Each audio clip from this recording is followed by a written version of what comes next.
Bumi bergemuruh, gedung-gedung bergoyang.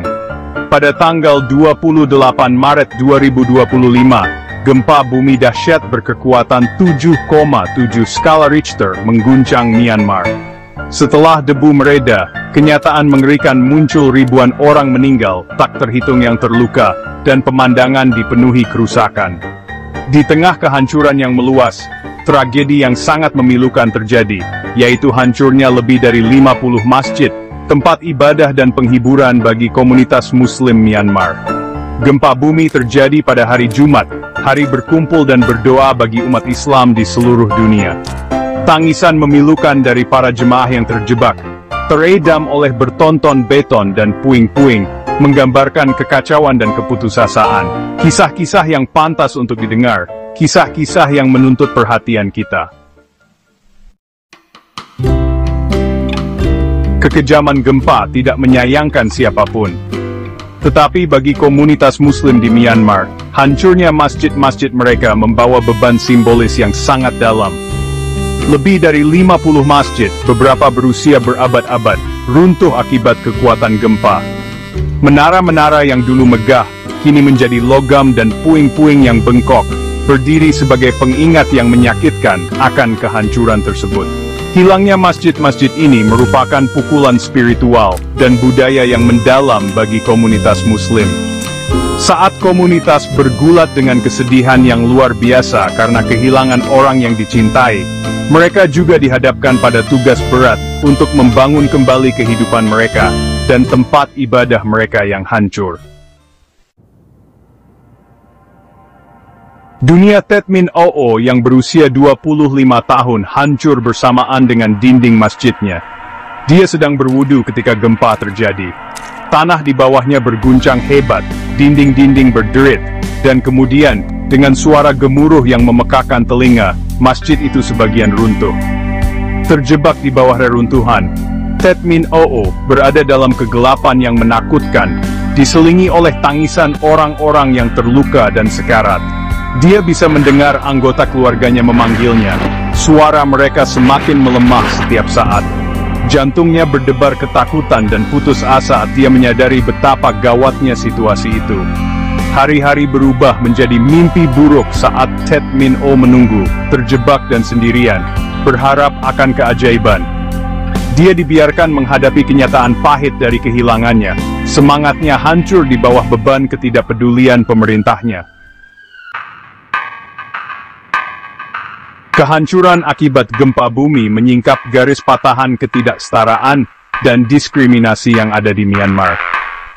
Ketika komunitas internasional bergerak untuk menawarkan bantuan, sebuah kebenaran yang mengganggu muncul. Komunitas Muslim yang sudah terpinggirkan dan dianiaya, tampaknya tidak terlihat di mata pemerintah mereka sendiri. Sementara media pemerintah secara mencolok menampilkan kuil dan pagoda Buddha yang rusak, kerusakan masjid secara mencolok tidak ada dalam laporan mereka. Selama bertahun-tahun, Muslim Myanmar, khususnya Rohingya, telah menjadi sasaran diskriminasi dan kekerasan sistematis.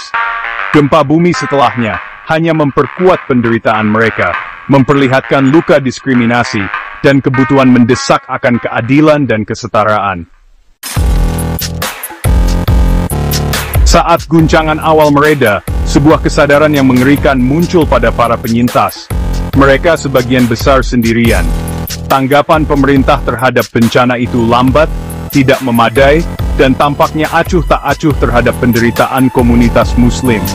Persediaan penting, seperti makanan, air dan bantuan medis, gagal mencapai mereka yang sangat membutuhkan, terutama di daerah yang mayoritas dihuni oleh Muslim.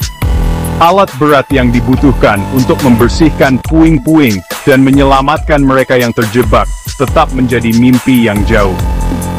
Kurangnya urgensi dalam menjangkau komunitas Muslim, keheningan dari pejabat pemerintah tentang penderitaan mereka, dan perbedaan yang mencolok dalam distribusi bantuan, menggambarkan gambaran suram tentang pengabaian dan diskriminasi. Pengabaian yang mencolok terhadap kesejahteraan mereka ini telah membuat komunitas Muslim merasa ditinggalkan dan dikhianati oleh pemerintah mereka sendiri. Kehancuran akibat gempa bumi pada akhirnya akan memudar dari berita utama, tetapi dampaknya pada komunitas Muslim di Myanmar akan terus bergema selama bertahun-tahun yang akan datang.